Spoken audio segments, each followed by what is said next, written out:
welcome to another Get Ready With Me. I went out shopping alone and I got quite a bit of makeup. So today we'll be trying them out.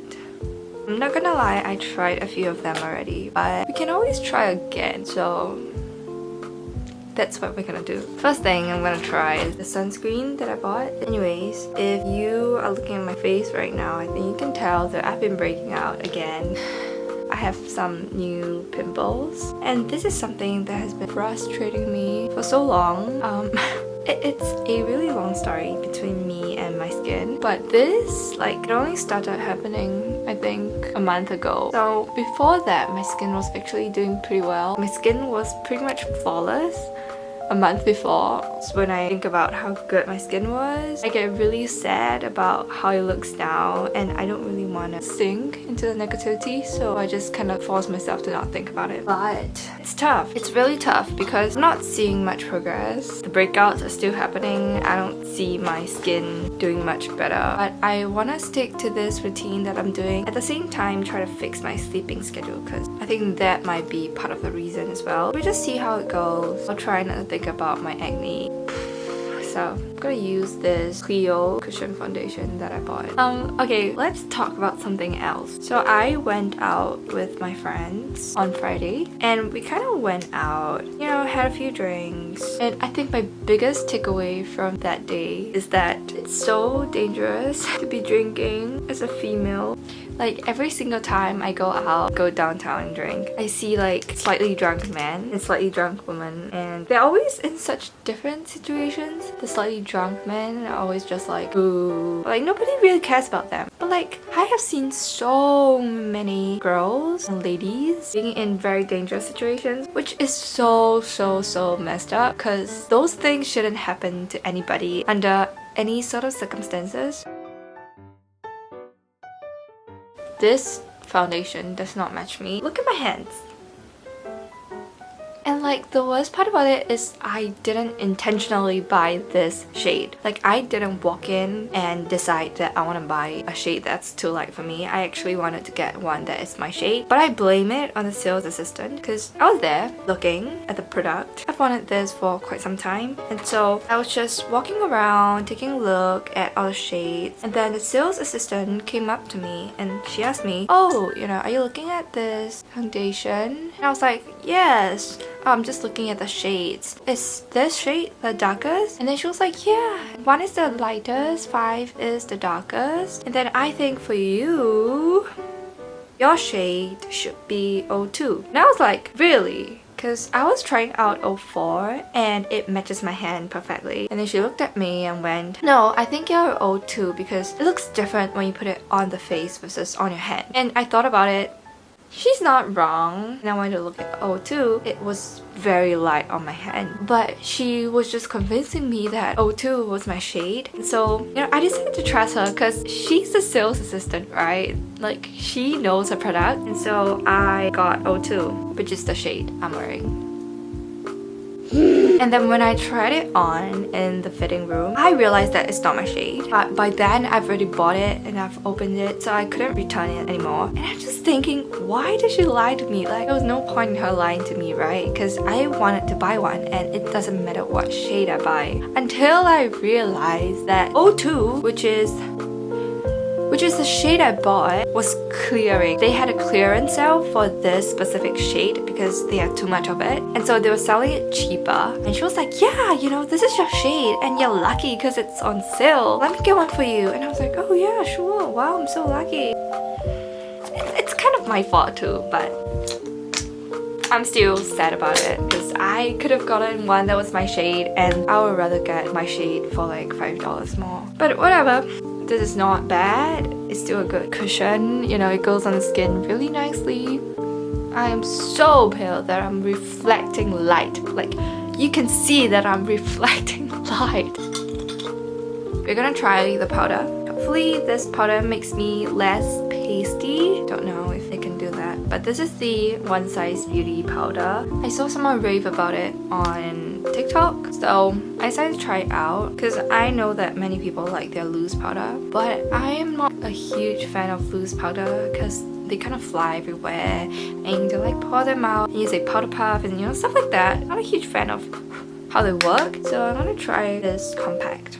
I can't really tell a difference. The powder is nice, like I don't look like I have powder on, and it's definitely much more natural than my makeup look in my last Get Ready With Me. This is definitely much better. Okay, I think it's too bright.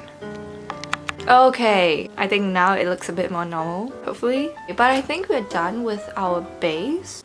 It looks really good. Like, I don't know if I am tripping, but it looks really good on camera and it looks really good in my mirror. So I say the two products that I use today are both really good. I would recommend them. Just make sure to find your shade, you know? Moving on, blush.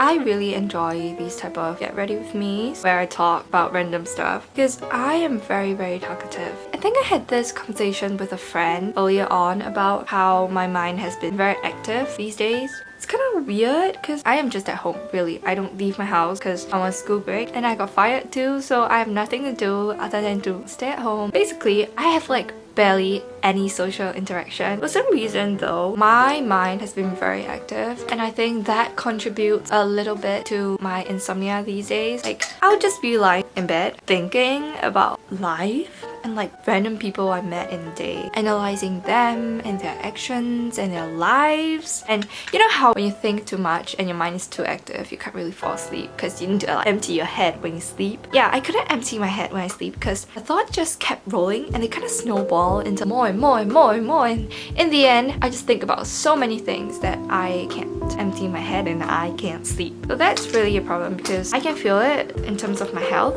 I actually really like the makeup today. I think I look really clean. I look like I drink matcha latte with oat milk. Then I'll go on like a morning jog and I'll meet my friends and like have brunch at the cafe. I feel like this makeup gives off that girl vibes.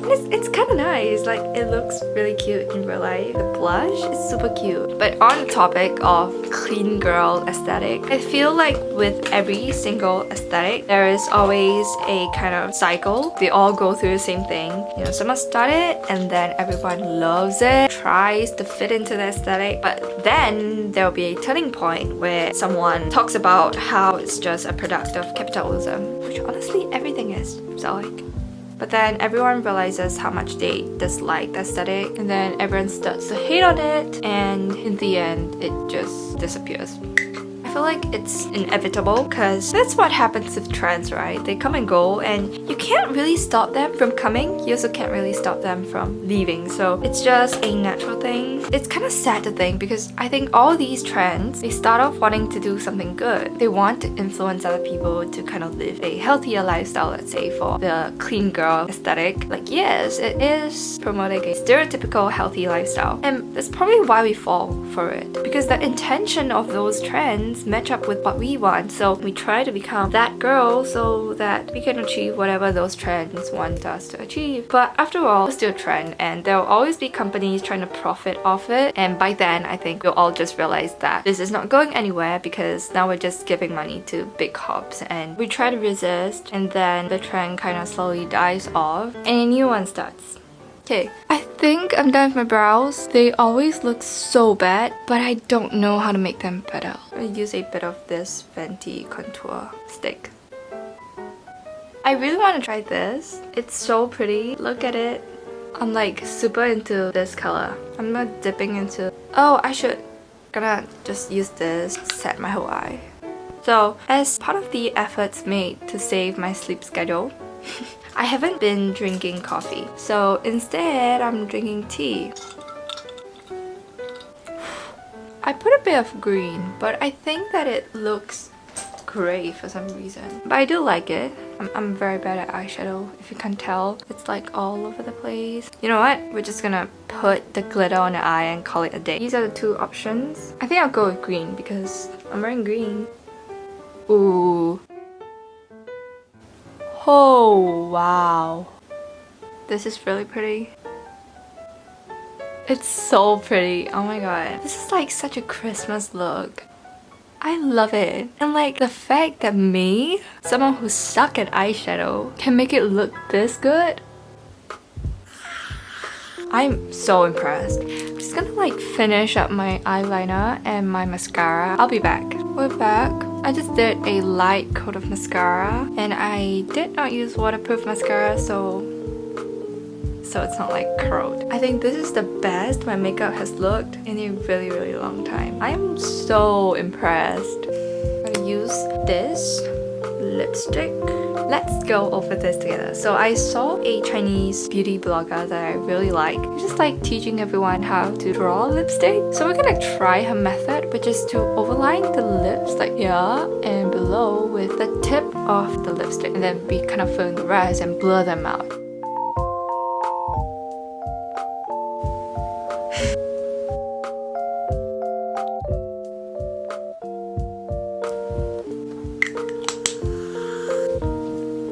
So good! I have not had such a put together makeup look in such a long time. I am officially a beauty guru.